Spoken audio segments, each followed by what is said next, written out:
It's 1947, and a 17-year-old Philadelphia girl sends a telegram from a train station that reads simply, "Got married, leaving town, will not be back. Don't worry, Babe." But Babe, also known as Beverly, isn't seeing anyone, leading her family to believe that the telegram isn't from her. What follows is the 76-year mystery of what happened to Beverly Sharpman and one mother's quest to bring her daughter home. This is her story.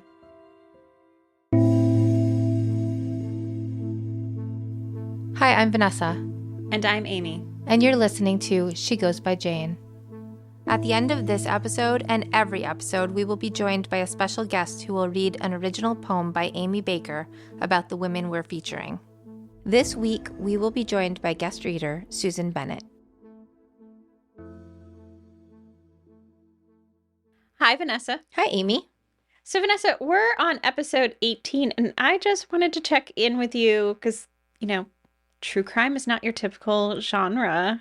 And how are you doing with all the things we've been talking about lately? I'm learning a lot of things I don't necessarily know if I need to know, but I know them now. And I guess I am kind of happy about learning some of it. Yeah, I feel like our last few episodes were pretty brutal and graphic. We recently covered missing white woman syndrome, and there was a lot of brutality in those cases. That was not just what was done to women, but also the way the media ignored them. Right. And I guess I wasn't as aware of either of those situations. I did not know. I knew people were murdery, but I didn't know what extent they went to with the grossness of that. And I knew that certain news stories got ignored, but again, I don't think anyone is really aware of how vastly different one woman can, the attention one woman gets in the media is compared to another. You think it's all pretty much, it should be all, somewhat even. Right. And we also recently covered Eklutna Annie, and that's one of the most horrifying serial killer cases that I know about. And we also did the Leslie sisters, which on the surface seemed pretty cut and dry, but then we got into the actual details from their file, with the underwear. And yeah, it's been a lot. It has been a lot. And just with the Leslie sisters, just how tragic it is for the parents to lose two kids at once. All of that. It's just I think it's just things we don't think about. We know things happen, but we don't really know the depth of what they happen to. Or I don't anyway. Maybe there's a few other listeners that are like me and aren't completely aware of everything and might find some of these things shocking as well. Yeah, so what we're talking about today, and the reason I was leading in with that is something that actually happens more frequently. We've done a lot of these stories where there are perpetrators attached to them, and we've been talking about a lot that are just connected to murder. Mm-hmm. But murder is only one of the ways that people go missing, and there are a lot of other ways that are more common, and they're often harder to tell in particularly podcast format, because a lot of true crime is where's the killer in the story? Right. So we're telling one of those quieter stories today, one of the stories that happens every day. Let's begin. It's 7:30 p.m. on September 11th, 1947, and Nettie Sharpman and her husband Samuel are home when there's a knock on the door. When they answer, it's a delivery for a telegram that reads, "Got married, leaving town, will not be back, don't worry, Babe." And Babe's their daughter? Yeah, so Babe is the Sharpmans' nickname for Beverly, who is their 17-year-old daughter. And this news that they received that night completely transforms the rest of their lives. Beverly was born August 1931, and before anyone who knows this story disagrees with me and says she was 16 and born in December, I am aware that some of the records state that, but the August birth date seems more likely. Anyway, Beverly was born August 1931 to Samuel Sharpman, who is listed in the census records as being born in Poland, though elsewhere it says Russia, and Nettie Shulman, who was also born in Russia. Samuel, Nettie, Beverly, and Beverly's older brother Bernard, and Beverly's maternal grandmother lived in western Philadelphia on Viola Street, in a neighborhood that was largely populated by other working class, primarily Jewish immigrants from Russia and Poland. There's not much information about Beverly's life before she went missing, but in the summer of 1947, she was working at Trilling and Montague, which was basically a company that sold various household electronics and appliances, and from my understanding, did radio distribution and held some patents. Okay. She works there. Yeah. On September 10th, Beverly told her mother, Nettie, that she had something to tell her. Later, Nettie would say that the two of them were pals and that wherever she went, Beverly would come with her, indicating that they had, from Nettie's point of view, a close relationship. Okay, so what day did she say that she was going to tell her something? September 10th. And then what day did her parents get the letter? September 11th. Okay. So did she ever tell her mom the thing she was going to tell her, or is that what was in the telegram? Well, Nettie thought the best course of action was to not pressure her daughter about what she needed to tell her, and that she was going to go make some tea for the two of them, and that when she came back, they could settle in and talk about whatever was on Beverly's mind. Okay. By the time Nettie got back with the tea, it seemed that Beverly had reconsidered and decided to go to bed without revealing whatever it was that she wanted to say. Okay. The next day, September 11th, seemed to be a fairly busy one. Beverly was heading into her senior year at Overbrook High School and needed to go there to register for classes. Overbrook is about 2 miles away from her house, and that afternoon she said that she had to go to work at Trilling and Montague, which is in the opposite direction. So when she returned from registering for classes at around 11:30 a.m., it didn't seem unusual when Beverly said that she wanted to go to her room to get some rest. Now, while Beverly was doing that, Nettie had some shopping to do, so she left the house. Okay. While Nettie was shopping, she thought her daughter was doing exactly as she claimed, getting some rest and then heading to work. Instead, what was actually happening is it seemed that Beverly packed up some clothes, only enough to fill a single suitcase, and left. The next and last time Nettie hears from her daughter is that single telegram sent from the Baltimore and Ohio Railroad station, which was not far from where Beverly worked. Okay, so do we think that the thing that she was going to tell her mom was what was in that note? Yeah, like what exactly was Beverly planning on telling her mom that night? So had she met a boy and didn't tell her? Was she running off to get married, or was she just running away? Well, so here's some thoughts. So the telegram is the only solid clue that the Sharpman family has. In fact, I don't know if they even realized that she was missing until this telegram arrives. And again, it reads, "Got married, leaving town, will not be back. Don't worry, babe." How many hours between when they saw her and that telegram coming in? So the telegram comes in at 7:30 at night. She was last seen around noon-ish, so... But do we think from noon to 7:30 and sending the telegram that in that time period she could have gotten married? Or is she, did she get married prior to this and hadn't told her mom? I have so many questions. Well, the thing is that the thing that Nettie and the rest of the family members can't get past is that they have no idea who Beverly would be marrying. She wasn't, according to them, seeing any men. And when police questioned her friends, they also said that to their knowledge, she wasn't seeing a man. The few men and boys in their kind of social circle all seemed to be accounted for. Okay. Also, I'm not sure how it worked then in Pennsylvania, but if she did get married, would there be some sort of marriage certificate filed that the parents could request? Well, the telegram does state that she got married in the past tense, indicating that this is something that already happened. That provides the first avenue for the investigation. But when police went looking for Beverly and searching for the records, they don't find any marriage certificates under Beverly's name. In fact, even today, with our improved access due to digitization of records, there's simply not one for her. And I also want to pause here and say that even now, but particularly back in the 1940s, they really looked at things with a very heteronormative lens.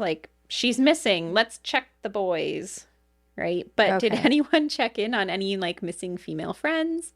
And to be clear, I'm not making guesses about Beverly's sexuality, but I will say I think sometimes investigators fall into information ruts. Right? And those information ruts prevent them from seeing other possibilities in the situation. And there was never any evidence of other possibilities with that? No. Okay. So it's just a theory. A theory. It's an aside that, very often when someone goes missing, right? They're particularly a younger woman. They start looking for like, are there any like men involved in the situation? Right. What was the wording on that letter? Did you say I married someone, or did you say I married a man? It just says Also got married. got married. Okay. So, I mean, and you could just be doing that to throw someone off of like who you're running away with. Yeah. Because like there are several explanations to this got married situation. One is that she took up a new identity and was able to have documents that allowed her to marry under a different name. Mm-hmm. Two is that she had a marriage in intent, but not legally. Three, that she thought the marriage was going to happen before the telegram reached her family, but then it didn't actually go through. Right. Four is that she lied completely and getting married wasn't in her plan at all. And five, she wasn't the one to send the telegram in the first place. Right. So there's a lot of possibilities. There are. And that last option, that she wasn't the one to send it, is the one her mother kind of clings to. The idea that the daughter that she loves, the daughter that she felt so close to, could be behind any of those other options and left on her own free will isn't something that she was, I think, willing to accept at the time. Now, I think that had you not said that the night before she told her mom she had something to tell her and then never told her that thing, it's making me wonder if it really did come from her. Because, like, she obviously had something to tell her mom and then just decided not to. Right. So that makes me wonder, like, if it wasn't for that part, I'd be, like, very much leaning into that somebody else sent it. Yeah, plus, it's signed Babe, which is like the pet name of her family. And I don't know how widely used that was, if her friends also called her that or people outside of her family would use that. But that would also mean that the person would have to know that her nickname is Babe. Right. Yeah. So two things kind of seem like she was the one sending it. Right. And, clues start to fall into place that suggest she did mean to go. The first is that Beverly withdrew money from her savings account at the Philadelphia Savings Fund Society. Newspapers report that it was about $150, but NamUs says specifically that it was $173. And that seems like a relatively low amount, and it is in today's dollars, but I use the U.S. Bureau of Labor Statistics to calculate the value now, and it's about the same as $2,168. So that's a pretty good amount of money to live on for a little while. It is. And at the time, you would have to give notice of withdrawal. So she gave notice of withdrawal the week before, which would have been like a rush situation, and cited that she needed the funds quickly for an emergency. So that indicates that whatever Beverly was doing on September 11th, she'd planned it in advance. On October 1st, 1947, so several weeks after she disappeared, the first news piece I can find for Beverly appears in the Chicago Tribune. It simply reads, "Seek Philadelphia girl. Chicago police yesterday were asked to search for Beverly Sharpman, 17, of Philadelphia, whose mother arrived in the city to help find her." Okay. So even though they have the note from Beverly, they're saying that it still could possibly be a kidnapping? Is that what they're trying to... Or are they just looking at her as a runaway? At this point, it seems to be that they are just looking for information about Beverly being in Chicago. Which is why on October 2nd, the first advertisement appears in the paper. And these are taken out, I think, just by her mother, Nettie. It reads, "Beverly Sharpman, mother in Chicago. Please call Uncle Sam." And then it lists the phone number for Beverly's maternal uncle, Sam, who lives in Chicago. And that ad runs for 3 days. So mom's really trying. Yeah, because this is a story of Beverly's disappearance, but it's not just what happened to her or what might have happened to her. It's also the story of how that disappearance shapes her family's life, particularly her mom's life. And so these advertisements, it's month after month, year after year. Nettie places these advertisements like this throughout the United States. Every time she gets a lead, like the one that Beverly may be in Chicago or someone thinks that they saw her in Buffalo, she places one of these notices in the paper. Sometimes they're like wedged between things like people advertising like wallpaper hanging and floor sanding. And sometimes they're in the personal section, or sometimes they're under the heading that says missing persons, and Beverly's is the only one underneath it. That's so incredibly sad. If Beverly was out there, you would hope that she would just contact her mom and be like, look, I did this on purpose. Just know I'm fine, but I'm out living my life, you know? Because if she was aware of these, it would be kind of mean, I think, at this point, not to let her mom know she's okay. Yeah, and you can see the way that Nettie is processing this through the different ad placements. So November 10th, 1947, in the Philadelphia Inquirer, this one sounds much angrier. It says, "Missing persons. Beverly Sharpman, please contact home. Your silence is unbearable. Love, Mother." Or sometimes they sound like they start to understand what could have happened to drive her away. Like August 27th, 1949, it says, "Beverly Sharpman, please, babe, call TR 7379. We'll keep information confidential and send you money for clothes, Mother." Or sometimes it's like really short and precise, like November 12th, 1949, and it just reads, "Beverly Sharpman, contact Mother," followed by their address. I kind of do believe that if she was out there and she saw these, she probably would contact her. But then at the same time, how many young girls are out there just living their lives and looking at like every single ad in every single newspaper? Like, yeah, so she would have had to you'd have to find it. Find it. And so you'd have to pick up the newspaper on that day, find it, and then also be moved to contact in that moment. I mean, she did say not coming back. Yeah.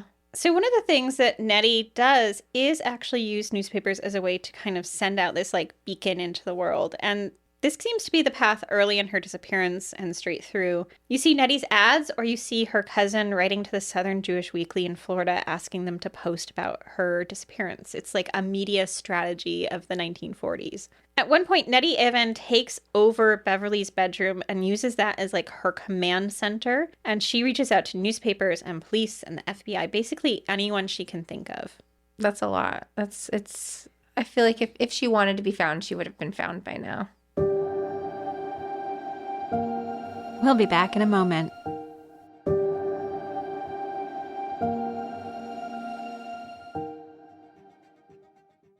Yeah, and the other thing that Nettie does is every moment she is trying to get like larger stories in the paper, and like that's a good way to connect kind of like the usual stories of your family to Beverly's disappearance. So when Mary Schulman, Nettie's mother and Beverly's grandmother, passes away at 81 on April 19th, 1948, so a few months after her disappearance, the death notice includes this: "Members of the family attribute Mrs. Schulman's death to her grief over the disappearance of her granddaughter, Beverly Sharpman, 17, of the same address. Beverly has not been heard from since she left the house on September 11th, 1947. Wow. I mean, and then there's the possibility that she did run away and then something happened to her.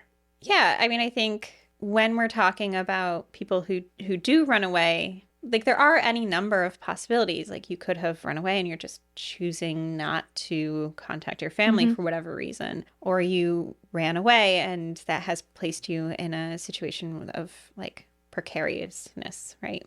Mm-hmm. But I mean, people do. Accidents and illnesses happen. Exactly.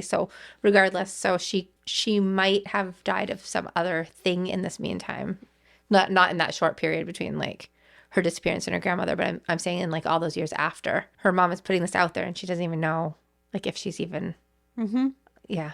Yeah, and so when Beverly doesn't return when the news of her grandmother is posted, I think this moment is when Nettie and the rest of the family begins to realize that it's possible Beverly is not coming back. They had hoped for this news of the grandmother's death would be enough to bring her home, but this does, I believe, strengthen Nettie's mission to find her. So she really like leans in more to like this media campaign that she started. So she is really believing that she was like kidnapped at this point. Well, is that what she... I think at this point, I think she has moved past that idea. And that's why the messages that she's posting in the paper are directly to at her. Okay. Some of her media campaign actually does generate some leads, possibly. So on May 7th, 1948, there's a news article about Beverly's disappearance and the fact that the Sharpmans have received a postcard mailed from Blue Ridge Summit, Pennsylvania, from a J. Edwards. It reads, Beverly Sharpman was working in Charleston, South Carolina on April 8th, 1948. I spoke to her and I noticed she was a northern girl and didn't belong in the South. She was living on West Street with a girl named Bobby Wilson. She may have left Charleston by this time. And do we have any information on Bobby Wilson? Well, Nettie, she immediately turns this postcard over to Sergeant Elmer Nuske at the Bureau of Missing Persons in Philadelphia, and he immediately contacts Charleston. This is like their first lead, but they are not able to locate Beverly there. And Nettie uses this news article, though, about this development in the case and starts offering a reward of $250, so about $3,200 in today's, for information leading to her daughter's return. I'm not sure if they ever located a Bobby Wilson or confirmed that there was someone by that name. Did it ever end up coming to anything? Yeah, it's hard in cases of missing people like this to really tell, I think, initially whether or not these kinds of communications are true or not. And so, like, this one is very detailed. It has specifics in it. But we kind of saw the same issue with Mary Shotwell Little, right? Like in her case, like these people were sending in messages with very detailed information about her that turned out to be just fake. Right. So it could be fake, but I still think finding Bobby Wilson would be like the number one thing to do. I don't know if they tried that. The Charleston police like definitely checked this out immediately and nothing came of it. anything. On August 18th, when Beverly's been missing for 49 weeks, Nettie tries again. She uses her daughter's upcoming 18th birthday to push the story again. This is how I know she was born in August. The news articles from this time include a message from Nettie. She says, "If you are alive and well, please give us the best birthday gift anyone can ask for. Let us know where you are. I promise to meet you or contact you anywhere you want me to in any part of the 48 states or outside the USA. If you are in any difficulty financially or otherwise, just say the word and Dad and I will come to your aid." And nothing came from that, I'm sure. No. And so Nettie uses this moment to increase the reward to $1,000 or about $12,500 in today's money. That represents, I believe, roughly a full year almost of their family's salary. Wow. I mean, I think you would, though, if your kid is missing. You'd give anything to have them back. And it would be frustrating to think that they're out there not wanting to come back.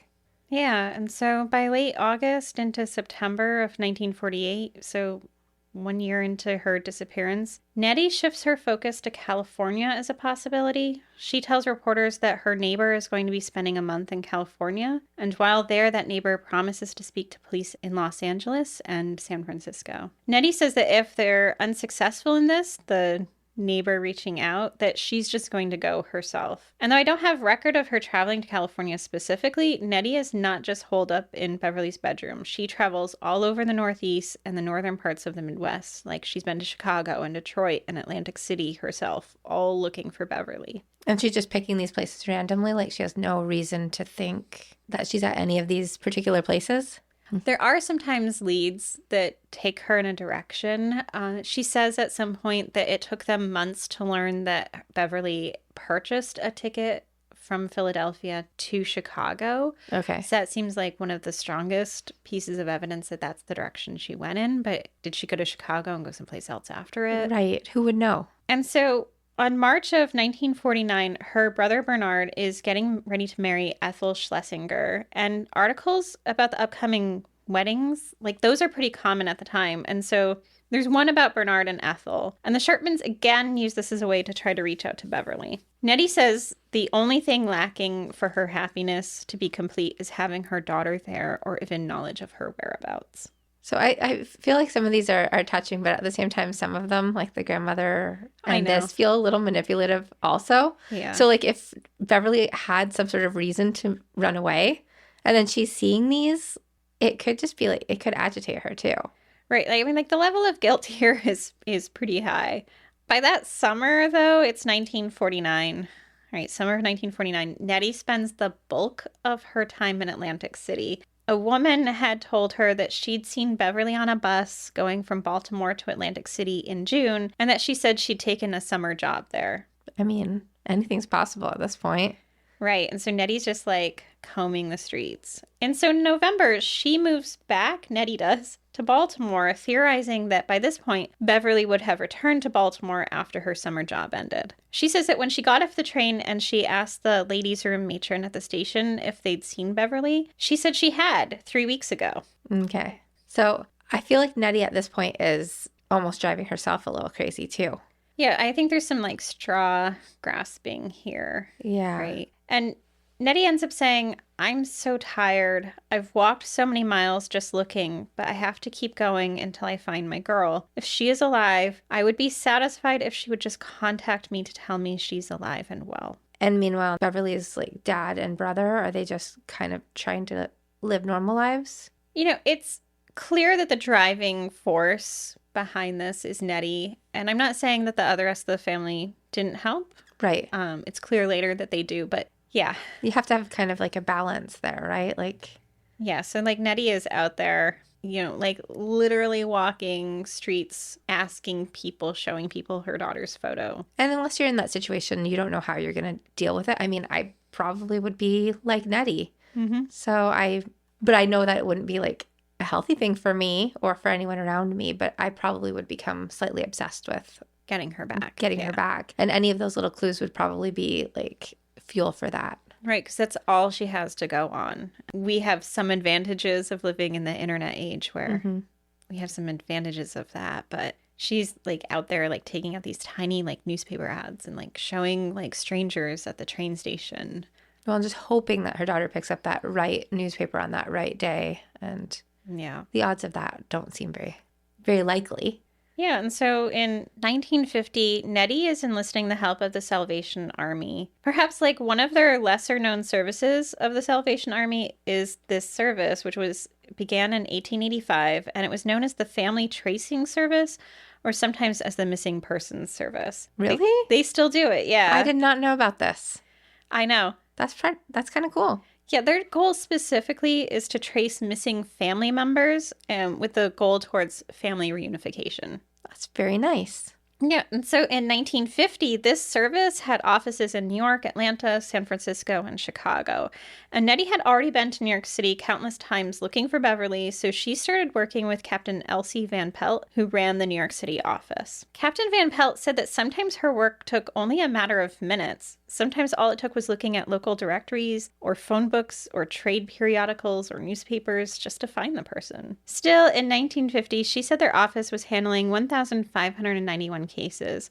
Almost half of them dealt with sailors. That is a lot, but I guess it does make sense when you're talking about possibility of like sailors going missing and stuff like that. Yeah, so I mean, that's quite a few cases that their office was handling. But despite her other successes, Captain Van Pelt was unable to locate Beverly. In August of 1950, near Beverly's 20th birthday, Nettie's ad appears in the paper, and it sounds even more desperate. She posts, "I want some word or sign you are alive. Please contact me in your own way. I'll meet you anytime, anywhere. I'll sell my home and belongings if necessary. I've got to find you." So like you were asking earlier, Nettie doesn't always go alone in her searches. Sometimes she's with her husband, Beverly's father, who would go with her if he could, or other family members. She travels to Washington, D.C., Elkton, Maryland, Trenton, New Jersey, Harrisburg, Pennsylvania. In a news piece from August, though, Nettie says, "I'm ill and I can't go on without her. From now until September 11th, I intend to do everything I can to find her with the aid of newspapers and the police. I intend to see President Truman and enlist the aid of the Federal Bureau of Investigation." So she is making herself sick at this point. You know, I'm not sure, what health issues she'd be facing, but like you can tell like the exhaustion in Right. that.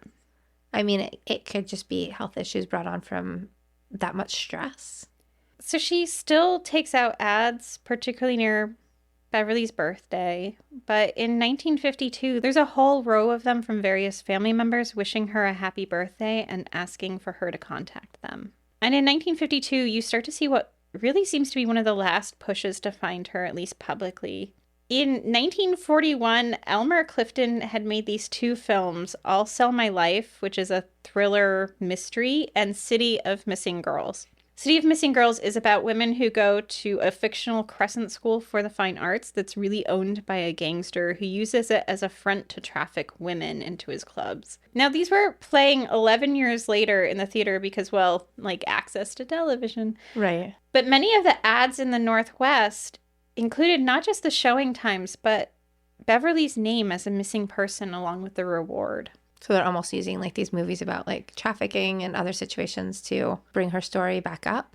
Yeah, I mean, I'm actually interested. I didn't have time to look, but I'm interested to see if like when these played as a double feature elsewhere between the time they were released and throughout the 1950s, if they also used it as a way to try to get these stories more notice of other missing persons. There are just a few more public leads that arise, like a postcard received August 21st, 1954, that's supposedly from Beverly and posted from Fairless Hills Falls Township in Lower Bucks County, Pennsylvania, and one in 1955 from someone signed Bella, who says that Beverly is working at Hackney's restaurant in Atlantic City and that she traveled to Florida to work the Marine Grill and that she was dating a chef. And do we think these are real? It's hard to say. You know, I think the possibility for them to be pranks is high, particularly because, you know, Beverly might not be seeing these ads in the paper, but other people are. Right, definitely. By 1966, Beverly's file is at least 3 inches thick with leads like this. And an article at the time says that though over 1,000 teenagers go missing from Philadelphia each year, there are only roughly 50 still open cases at the end of each year, and Beverly's was one of them. And I mean, it's so hard to say, like, what could have happened to Beverly. It just seems like the possibilities are endless on, like, we don't know anything about her family life before that. We don't know if she was a runaway. We don't know if they're, like you were saying before, maybe she was in a relationship with someone she shouldn't have been, like someone outside of their accepted people, like either female or someone that's not Jewish or someone much older. And then there's just other possibilities of things. I can't help but think, like, in those days, people even died of like the flu. She could have left, and before she had a chance to get back in touch with her parents, something horrible could have happened. There's just so many possibilities of what happened to this woman to really know where she could have ended up. Yeah, you know, this story really became a story about Nettie because, like, she's the voice that we hear most often when it comes to Beverly. We don't get to hear Beverly's side of the story, right? We just get this one telegram that she sends out. And if it's true that she got married, it's very clear that her family was unaware of who this person might have been, which indicates that, like, she was keeping this relationship secret for some reason. And so I think that there was probably a lot going on in Beverly's life that she wasn't sharing with her parents, even though her mother thought they were super close. And we don't know where she could have ended up or what could have happened. Right. And I do feel horrible for Nettie, but at the same time, we really don't know what her reasons were. Like, if she did try to disappear and stay gone like that. We don't know if there was a reason for it. We have no idea, like, anything from Beverly's point of view. Right.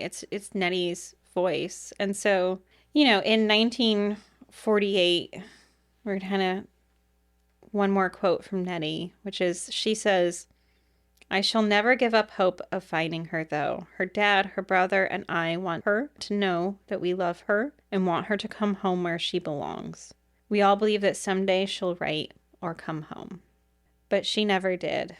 And Nettie passed away in 1975, followed in 1981 by her husband Samuel. Bernard, Beverly's brother, passed away in 1995. If she is still alive today, Beverly would be 93. It's been 76 years since she walked out of her family's door, her suitcase in her hands. We are now going to listen to Amy's poem, "This Is What the Heart Sounds Like," read by Susan Bennett.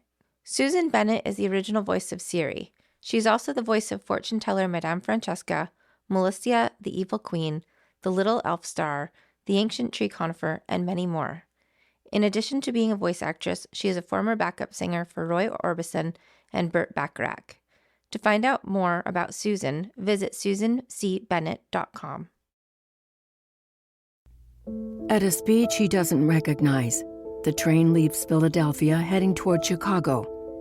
Once on board, she'll know that it leads to someplace other. She'll have her suitcase tucked against her knees and cash rolled tight in her pocket. Outside the window, trees will dapple the ground ebony. Hits of sunlight will drown her vision red, like a pricked finger. Before she leaves, she will try to say what this thing is that drives her to the station late that morning. In front of a mirror, with her skin pulled tight over her cheekbones, it will be the sound of the huntsman that sends her running. That man with a knife and a promise to bring back beauty. She'll love him, the stranger that smelled a forest and the heart he brought down to fill a lie. Those lies, those simple untruths about where he's been, to hide that he found the quiet girl. On the train, she'll finally know what love makes of us. There will be a shadow lodged in her chest that stutters in time to the sound of metal on metal. For more information about our show or to check out other shows on the network, please visit evergreenpodcast.com. Bye, Vanessa. Bye, Amy.